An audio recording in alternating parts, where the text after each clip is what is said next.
दोस्तों नमस्कार, प्रणाम। कैसे हैं आप सब? उम्मीद करते हैं अच्छे होंगे, जहाँ होंगे स्वस्थ होंगे। दोस्तों प्रतिदिन के बाद ही आज फिर हम लोग एक नए विषय के साथ जुड़ेंगे, जिस विषय का नाम है बेरोजगारी, अनएम्प्लॉयमेंट। दोस्तों अनएम्प्लॉयमेंट के बारे में हम जानेंगे। मैं आपको एक डेटा दिखाता हूँ, जिस डेटा के माध्यम से हम देखेंगे 2022 आज का बेरोजगारी दर भारत में क्या है और साल 2020 का बेरोजगारी दर भारत में क्या था। मैं आपको बता दूं कि जो 2020 का बेरोजगारी दर था वो 23.8% था। सोचिए, एक ऐसा देश जहाँ युवाओं का संख्या ज़्यादा है, उसके बावजूद 23% लोग बेरोजगार हैं। उसके बाद 20% इसमें ऐसे लोग हैं जिनको मनचाहा काम नहीं मिला है। उसके बाद कुछ ऐसे परसेंट लोग हैं जो उस योग्य हैं, लेकिन उस योग्य काम नहीं मिला। मात्र इस देश में 10% ऐसे लोग हैं जिनको योग्यता के अनुसार काम मिला है।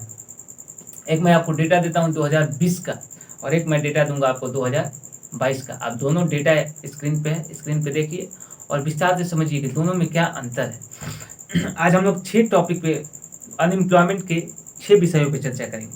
मैं इन सभी विषयों को आपको बताता हूँ। सबसे पहले हम और आप चर्चा करेंगे बेरोजगारी क्या है। उसके बाद चर्चा करेंगे बेरोजगारी दर को कैसे मापें। उसके बाद हम लोग चर्चा करेंगे व्हाट इज अनएम्प्लॉयमेंट, अनएम्प्लॉयमेंट क्या होती है।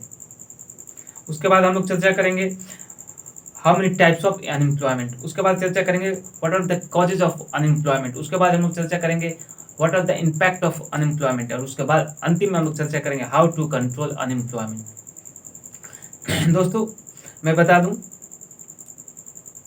आपको कि अनएम्प्लॉयमेंट क्या है। स्क्रीन पे आप जो देख रहे होंगे वो इंग्लिश में लिखा होगा, मैं आपको हिंदी में बताता हूँ।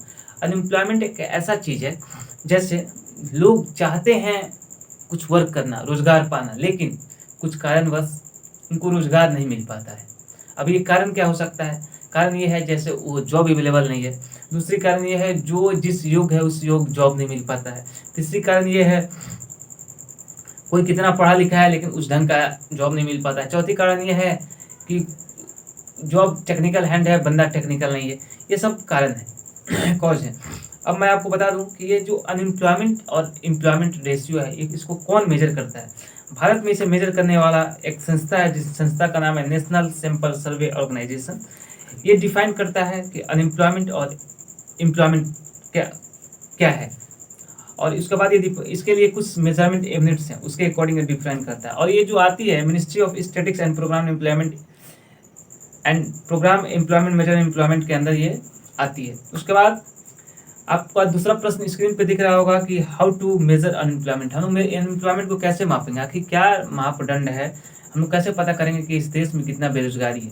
देखिए मैं एक फार्मूला स्क्रीन पे आपको दिख रहा होगा, मैं आपको फार्मूला एक दिखाता हूँ कि अनएम्प्लॉयमेंट रेट निकालने के लिए हम लोग क्या करते हैं। Unemployment rate equal to unemployment by total number of labour force into 100। इस फॉर्मूला से हम लोग अनएम्प्लॉयमेंट निकालते हैं। तीसरी विषय थी हम लोग अनएम्प्लॉयमेंट कितने प्रकार के होते हैं। पहला डिस्टिंक्ट अनएम्प्लॉयमेंट। अब डिस्टिंक्ट अनएम्प्लॉयमेंट क्या होता है, इसका डिफिनेशन आपको स्क्रीन पे दिख रहा होगा। ऐसा ही अनएम्प्लॉयमेंट जैसे कुछ सीजन के लिए आता हो, जैसे एग्रीकल्चर, खेती का सीजन है तो ये आपको रोजगार प्राप्त होगा कब, मात्र खेती में। उसके बाद जो लोग होंगे वो अनएम्प्लॉय बेरोजगार हो जाएंगे। इस ऐसे बेरोजगारी को हम लोग कहते हैं डिस्टिंग्विश अनएम्प्लॉयमेंट। उसके बाद स्ट्रक्चरल अनएम्प्लॉयमेंट। अब स्ट्रक्चर क्या होता है, जैसे कोई इंडस्ट्री है, अभी किसी और यूनिट पे काम कर रही है, आने वाले दिनों में क्या होता है कि उसका सिस्टम पूरा चेंज हो जाता है, उसमें टेक्नोलॉजी जुड़ जाती है। तो ऐसे जब चेंजिंग होता है ना, इसको हम स्ट्रक्चरल अनएम्प्लॉयमेंट। उसके बाद सीजनल एम्प्लॉयमेंट। तो आप देखते होंगे ये सीजनल अनएम्प्लॉयमेंट जो होता है मेनली आपको देखने को मिलता है एग्रीकल्चर सेक्टर में। क्या होता है, एग्रीकल्चर आएगा, वर्कर का डिमांड हाई हो जाएगा, एग्रीकल्चर का सीजन खत्म, वर्कर का डिमांड कम हो जाता है। उसके बाद होता है वैल्यूएबल अनएम्प्लॉयमेंट। पांचवी होती है टेक्नोलॉजिकल अनएम्प्लॉयमेंट। टेक्नोलॉजिकल क्या होता है, दिन प्रतिदिन जो टेक्नोलॉजी में चेंजिंग हो रही है उसको हम लोग टेक्नोलॉजी अनएम्प्लॉयमेंट बोलेंगे। चौथी होती है साइक्लिकल अनएम्प्लॉयमेंट। ये क्या होती है, जैसे कोई बंदा अभी जॉब करता है, वो जॉब छोड़ देता है। जब वो बंदा अभी जॉब कर रहा है, जॉब छोड़ा, उसके कुछ पल के बाद जॉब लगा, तो ये जो दोनों बीच का जो टर्म है ना, उसको हम लोग साइकिल अनएम्प्लॉयमेंट बोलते हैं। उसके बाद आता है फ्रिक्शनल अनएम्प्लॉयमेंट। अब फ्रिक्शनल अनएम्प्लॉयमेंट क्या होता है, जैसे कोई लोग योग्य हैं काम करने के लिए लेकिन स्वयं से काम को नहीं कर पाते हैं, स्वेच्छा से वो काम नहीं करते, उसको हम बोलते हैं फ्रिक्शनल अनएम्प्लॉयमेंट। उसके बाद कॉजेज क्या है भाई, इसका कारण क्या है। अनएम्प्लॉयमेंट होने का, बढ़ने का, दिन प्रतिदिन ज़्यादा होने का? पहला तो पॉपुलेशन, दिन प्रतिदिन पॉपुलेशन का ग्रोथ होते जा रहा है। दूसरा कारण क्या है?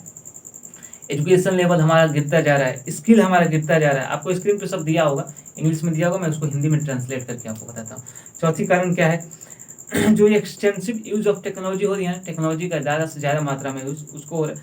पाँचवीं इसकी कारण होती है कि दिन प्रतिदिन जो इंडस्ट्रियलाइजेशन है वो बढ़ता जाता है। इंडस्ट्रियलाइजेशन बढ़ता है तो टेक्नोलॉजी बढ़ती है, टेक्नोलॉजी बढ़ती है, उसके चलते क्या होता है कि जो लेबर फोर्स है उसका काम कम होता है।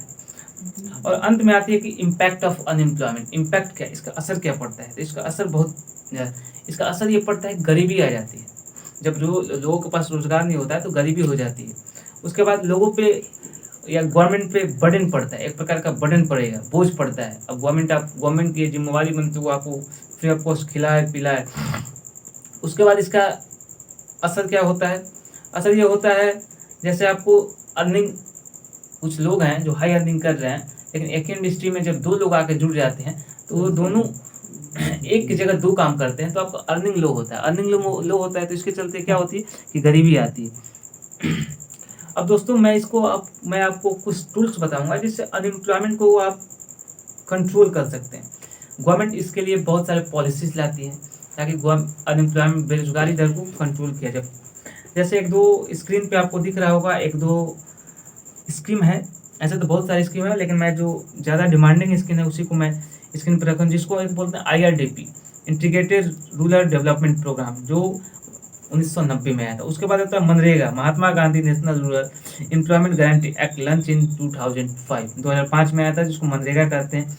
PMKVY, प्रधानमंत्री कौशल विकास योजना, जो 2015 में आई थी। उसके बाद वो होता है नेशनल स्किल डेवलपमेंट मिशन, हुआ सेटअप इन नंबर 2000। उसके बाद नेशनल स्किल डेवलपमेंट, आपने सुना होगा कि स्किल के चलते बहुत सारे लोग अनएम्प्लॉयड हो जाते हैं, उसके लिए 2014 में एक प्रोग्राम आया। और आपको पता होगा कि ये जो बेरोजगारी है मनुष्य को कुछ भी करने पे मजबूर कर देती है। आपको मैं बता दूं, भारत में अभी भी ऐसे प्रदेश है जहां खेती के लिए पानी तक नहीं पहुंच पाता है। अभी भी 40 से 50% कृषि जो है भारत में वो डिपेंड है किस पे? रेनफॉल पे। लोग यहाँ से बेरोजगारी के चलते मुंबई दिल्ली की ओर मुँह करते हैं। आपको पता होगा मुंबई और दिल्ली में एक झुग्गी झोपड़ी में, रेवड़ी में रहने वाले लोग वो कैसे अपने जीवन को व्यतीत कर देते हैं, मैं आपको बता नहीं सकता। आप कभी वहाँ जाकर देखिए, महसूस कीजिए। और ज़्यादा कुछ ना कहते हुए ज़्यादा कुछ कहूँगा तो ये वीडियो काफ़ी लंबा हो जाएगा। चलिए, तब तक के लिए जय हिंद, जय भारत, भारत माता की जय। वीडियो को शेयर कीजिए, लाइक कीजिए एंड सब्सक्राइब कीजिए। तब तक के लिए बाय बाय।